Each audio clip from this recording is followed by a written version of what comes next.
It is BBC Radio York. It's Ellie in for Jonathan this morning. This week, the issue of equal rights for people who are gay has been firmly in the spotlight with the House of Commons debate on gay marriage. The abuse and prejudice suffered by gays was recently highlighted in York by the former international rugby player Ben Cohen, who now runs an anti-bullying charity. It's something we've also been looking into with the help of Simon Rodgers, who campaigns against homophobic bullying. We'll hear from Ben Cohen in a few minutes. First, though, Simon joins me live in the studio on BBC Radio York. He grew up in Easingwold and he now works in New York. Good morning. Good morning, Ellie. Now, just let's start with a little bit more about you, yourself, your experience. When did you realise you were gay? I think I realised earlier than what I first thought. I think it was certainly when I was at school. I think the problems that I faced at school with people suspecting that I might be gay actually put me back into the closet and made me suppress those things about me, things that really made me me. I couldn't be myself at school because I was scared of what might happen if people did find out. So it wasn't until I was about 18, 19 before I actually came out and said that I was gay. That must have been a big moment for you.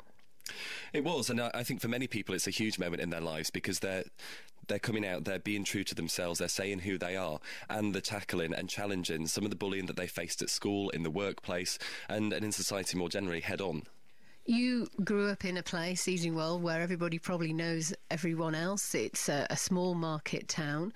It has one very large secondary school. How were you treated by others? It was a very interesting time. I think when you're at school, there's so much going on. You really want to focus on what you're doing at school, absolutely achieve your full potential at school. And to have something hanging over you that you're scared about, that other people seem to have an issue with, is really, really difficult. So it was a time when there was a lot going on. To add something else into the equation as well is really quite difficult and not something that you want to focus on when there's so much else going on around you. So you didn't admit it until you were 18, but up until that point, growing up during your teenage years, that must have been a very, very challenging time. Was there anybody that you could confide in, that you could actually go and say to, I think I might be gay, or I know I'm gay? So I'm 26 now, so 18 wasn't that long ago, and my teenage years weren't that long ago, probably more than I like to think about. But times did feel very, very different then. Even such a short time ago, things did feel very different, and there wasn't as many visible role models in the media, for example. There wasn't many gay role models as part of everyday life. So you found it very difficult to think of anyone who you could confide in because you didn't know how they would react. And when you see other people in school, other pupils being bullied, being called names because people label them as gay, then it creates such fear inside you that you really don't think you can talk to anyone at all. What about your parents and your family? How did they cope with it? My parents and my family have been absolutely brilliant. When I first came out, I think it came as a surprise to some of them. Many of them already knew, and they were absolutely enormously supportive. As I say, I feel very, very fortunate. And fortunately, there's too many people who are thrown out of home by their parents. And I work with a charity, the Albert Kennedy Trust, who are based in Manchester and London, who support young people who are made homeless because of their sexual orientation. And I think that's absolutely terrible that parents disown their children in that way. Did you experience any bullying even when you did come out at the age of 18? I think by that point I was in the workplace, and it felt very different then. You'd moved on from school, you'd moved on from the classroom, from the playground and everything else. And my experience in the workplace has been very, very positive. One of the reasons I do what I do is that I know that's not the same for a lot of other people, and people do face bullying in the workplace, in everyday life, and we see so much homophobic hate crime being reported. There should be more reported, in my view. It often goes unreported because of the way that people think the police view homophobic bullying. Have you experienced homophobic hate crime or anything like that, or homophobic bullying? I would say not. I think I've been very, very fortunate, but I'm aware of comments that have been made as you're walking down the street, for example. I'm not saying this happens every day at all, but I'm aware of comments that have been made towards me if I've been out in the evening or something like that, and it is quite hurtful. But I think as an LGBT, lesbian, gay, bi, trans population, we're very thick-skinned, and we just accept this when really we shouldn't. How determined has your experience made you to speak out and do what you can to help others? It's absolutely made me want to do everything I possibly can. When I see young people that are still being bullied in schools, when I see that schools haven't moved on, I see schools that are doing some brilliant things, but schools that are really, really lagging behind, then it's within my gift now to remember what I experienced at school and to go back and do something positive to change the lives of young people. Now, just tell us where Ben Cohen comes into this. Most people will know him as an international rugby player and a World Cup winner, of course.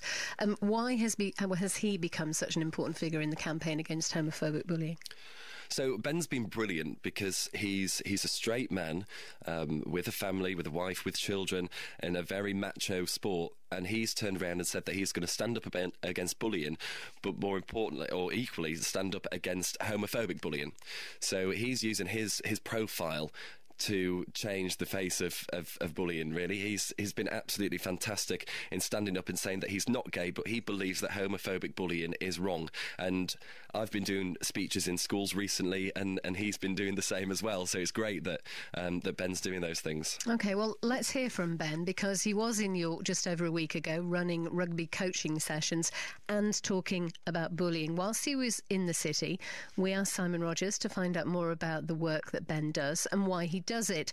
Ben Cohen's father was murdered in 2001 trying to protect someone. His mother struggled to come to terms with what had happened and made a number of attempts to take her own life. The impact on the Cohen family was profound, as Ben explains. I understood the pain she was going through, because we were all going through it in some way.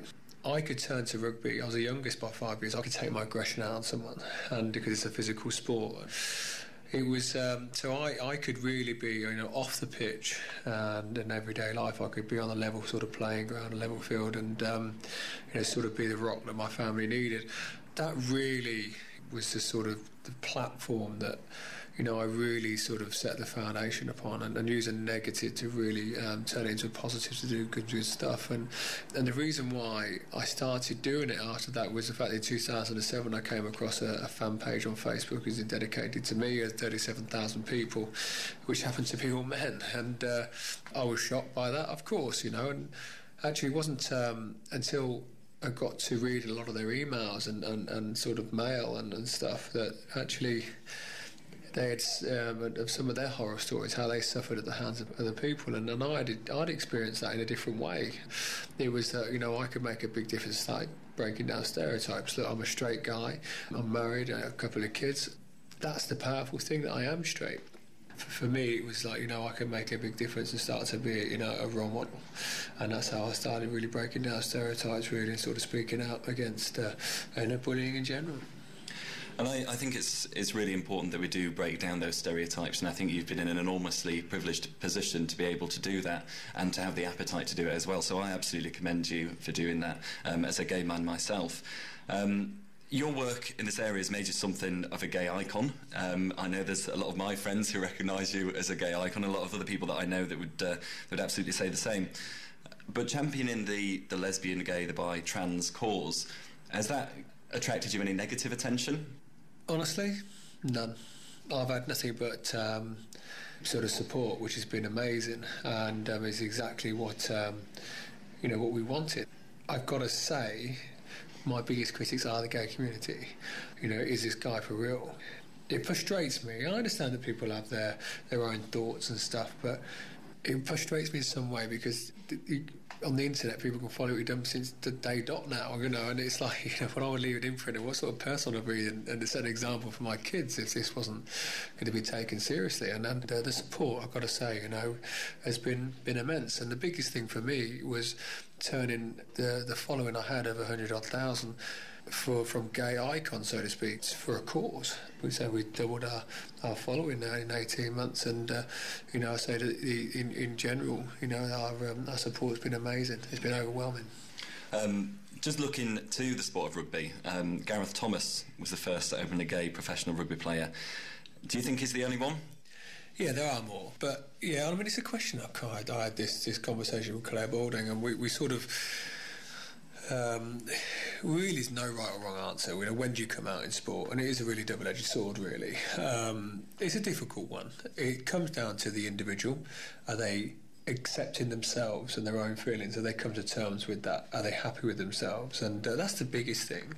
And then for me, and this is the way I see it, I would say come out at the top of your game. And very, very wrongly that if you come out too early, you might be in the fate of other people's hands who may be homophobic, maybe not culturally there yet, maybe that environment they're in hasn't taken that transition yet, and you can see that with racism from 20 years ago to where homophobia is today, and that's where it is, where racism was 20 years ago, and culturally it takes that education to drive that cultural change, and some teams that have managers and coaches and agents and etc. from a completely different era, and some of them are still racist, some of them are very homophobic, so it is going to take a transition. But say coming out at the top of your game would make really the biggest difference. You can only be judged on your sport and how good you are. Today we're in St Peter's School in York, and you've met lots of young people. So when you meet these young people, what message are you sharing with them that really challenges homophobia and promotes and celebrates diversity? Yeah, it is all about. We are an organisation that looks at all of that. Again, I talk about my journey with the foundation and what we've done, which I've shared with you. But we talk about kids have been bullied or people are perceived to be different. How sometimes they can be affected by bullying and what that causes long term. It can affect them getting a job, etc. And sometimes you need to stand up alongside someone who is getting bullied. It might not necessarily be in words, but you can just stand alongside them and show them that strength. And we want to affect the bystanders to be upstanders and sort of understand actually that by sometimes watching someone getting bullied and videoed it on your phone, that there's a knock-on effect to that when it calls about cyberbullying and the bullying online, which is huge now, and it could be MySpace, it could be Facebook, it could be Twitter, and that these kids can't escape it anymore, and the fact that there's a massive knock-on effect and understand of what your actions are as this individual, that homophobic slurs, understanding that again, where racism was. And now they understand what a racial slur is. They don't necessarily understand that in homophobia, because they could say, oh, you're so gay or faggot, and don't really understand the meaning of that. And to be fair, probably all the teachers, and that's where the education is needed. So teachers will probably see sometimes that if someone's homophobic in a playground, won't necessarily challenge it. And where if they may be racist, they will challenge it because they understand it, and that's where we need to get to. Homosexual acts still remain illegal in 77 countries around the world. 41 of those countries are members of the Commonwealth. Now, do you think that an intergovernmental organisation like the Commonwealth has more of a role to play in addressing the issues that face LGBT people around the world, and should do more to support the most basic of human rights for gay people across the world? Yeah, and one thing that as an organisation is that we try and steer clear of politics, and we try and steer clear of religion. They're difficult places to go and try and be. We're not set up to be a political force anyway as a foundation. But on a personal note, I would say that that everyone should be able to live life how they want to, and sometimes it's a shame that people can't, and sometimes it can be devastating the fact that people can lose their lives for being gay or being perceived to be different, and it's a shame that maybe some religions don't accept that, and some countries see it frowned upon. And for me, it's everyone has the right to live life how they want to, and have the right to love and love others, and it is a shame. It is heartbreaking, some of the stories that I hear and read about, and being gay is not a choice, and it can sometimes be, I say, heartbreaking, and the fact that I talk about it before, about love and being in love, unconditional love, and as parents, and you see that parents disowning their children when they come out, and I don't get it. And as a parent, because I'd love my kids no matter what, and that some kids are made to live in sheds or thrown out the house because they're gay. I've got to say I don't get it. Former rugby union international player there, Ben Cohen, talking to Simon Rodgers. Simon with me in the studio. Like Ben, he also campaigns against bullying. And Simon recently went back to his old secondary school, Easingwold, to talk to students about homophobia. Ben Cohen actually that night gave a lecture in York, which was widely publicised amongst sporting organisations, and particularly the rugby fraternity as well. What do you think about what Ben is actually doing, Simon? I think it's brilliant. I think he really is an incredible guy. He is using his profile and his image to help challenge homophobia in schools, and particularly in homophobic bullying as well. So he attracts a different audience. To me, if I went into a school and said I'm going to give a speech about homophobia or about bullying, I'd get certain interested parties, but he would attract a completely different audience and can get the messages across whilst talking about his rugby experience and everything else, for example. And how important is it to tie those two together? An awful lot of young people play rugby, and here is somebody who's probably hugely iconic to them, who is straight, but talking to them about an issue that's relating to homophobic bullying. I think it's incredibly important.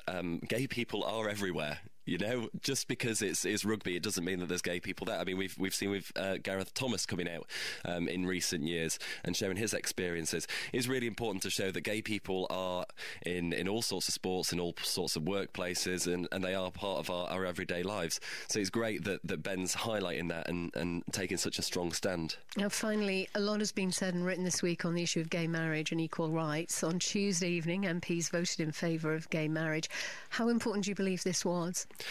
I think it's really important. I was at the Houses of Parliament on Tuesday night to hear the result of the vote, and it was an incredible experience to be there. It really was history in the making.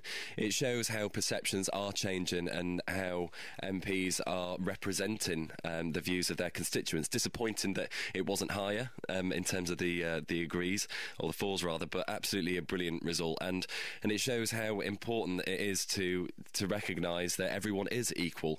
And when Ben mentioned earlier, he was talking about parents who were disowning their children. Well, my message is quite simple. If your child told you they were gay, how would you react?